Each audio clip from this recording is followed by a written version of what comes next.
It's a beautiful June morning, and I'm with Jan McNeilin. And Jan, we had a sunny day to be out in your garden. It is beautiful.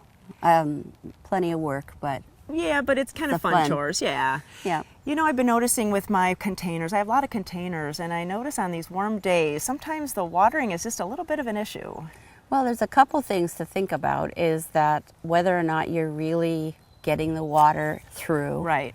And what I do is water the pot, water the next pot, and then go back and water that pot again. Give it a chance to wet that topsoil. Good idea. And then go down the line, and then I just come back and do it again. Right. And then you're getting some water in. The other thing that happens a lot, unless you have a soaker or a finer spray, if you're just using the hose and you're watering pots, your tendency to water in the same spot all the time. Sure. And so you end up sort of with a hole. And then you expose the roots with the pressure of the water, just blasts the potting soil away. So get a finer spray, or at least use your thumb and make it finer or something, so that you're not blasting a hole. The other thing is, sometimes pots dry up so much that they pull the potting soil away from the edge of the pot. And you think you're watering, you want to water till it runs through the bottom of the pot. What's happening is it's just running down the side, and the center isn't getting watered.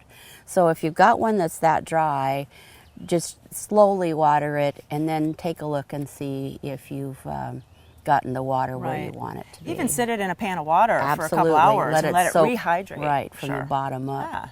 And then other things to do, renovation. Sometimes beds kind of get away from us, or an area just gets kind of overgrown, and it's not too late to get working at it. Well, if it is, it doesn't. It so doesn't. what? Right. Just get to it. What we're doing this year is kind of starting at the back of the property, and what we've done is we've cleaned up the berries and mulched them, and cut around the trees and done that. And the garden, the vegetable garden, is in now. We have a rose garden here, and so it's all looking pretty good, actually, this year. And then this one I haven't started yet. Always a nice project. Yes. What do you plan to do? Well, I'm going to rip it up. I'm going to rescue the heucheras. I see it over there. It's trying. This was a cornus moss, a tree that was here, and it literally fell over in the wind. And there was a honeysuckle on it. I see it. We cut the tree out, but we left the stump and thought, well, that's kind of pretty. We'll just leave the honeysuckle to just kind of fill in there. Okay, it did. It's filling in all right. So those heucheras out there in the middle, I see. I'm going to go out there. There's one in here too. They're hiding. Anyway, so I'm going to go in here, and I'm going to dig this out and move it. And then I'm going to weed around the honeysuckle, cut it back. It still looks nice this way, right. But we'll cut it back so it doesn't take over the whole garden. And really, this time of year, if you're transplanting things, it's fine. You just have to make sure you don't miss watering, right? Yeah, or you make sure you don't pull it up and just rip the heck out of it. So there'll be some root system there. Right. But there's still more here Right. for me to transplant. Well, definitely. There's a bunch of smaller plants that I can make out of that. So I'll get the weeds out, separate the plants out, and then plant them somewhere else where they'll have some room.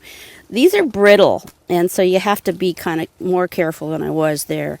But they run on sort of a stole in there, so you have to be careful and not completely wreck it. Anyway, I'll weed this out, and then I'll replant, and then this will become another plant.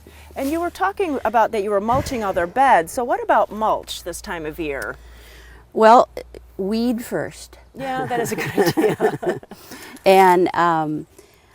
And make sure that you've weeded well, because if you don't, you'll have, the weeds will come right straight up through the mulch.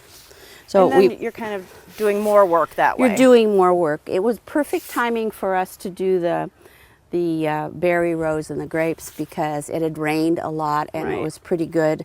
And I go in with a small shovel or a circle. It's like a circle hole, but it's a hand one, and make sure that I get the root system out. And it takes a lot of time, but it's worth it in the long run because now the mulch is actually going to keep the weeds down and keep the moisture in like what it's supposed to do. Some neighbors had some work done in their yard and wanted to have the bed wider and weeded both. And within 2-3 weeks, there's grass coming up through the mulch, an inch, 2-3 inches, and they literally have to rake the mulch off and start over. So it's best that you do it right the first time, even though it seems like more work. Right. And you know, you had me put these binocs on, and so why did we put binocs on today? Because we have chairs and benches all over this yard, and we're retired, so every day is a weekend. But we have to remember to sit down and take your time, look at the garden. And I have a lawn chair, and I'll just sit there and look up with the binoculars. And then you find out that we have a crow's nest here and a flicker's nest there, and you get to see what's really around you all the time. But you got to stop and take that time. Yeah. So there's always a lot of chores in the garden. We all have that. But you do need to sit and relax and enjoy all of your labors. Well, wait till you come back next month because I will be done with this. Well, great. Thanks for all the tips. You're welcome.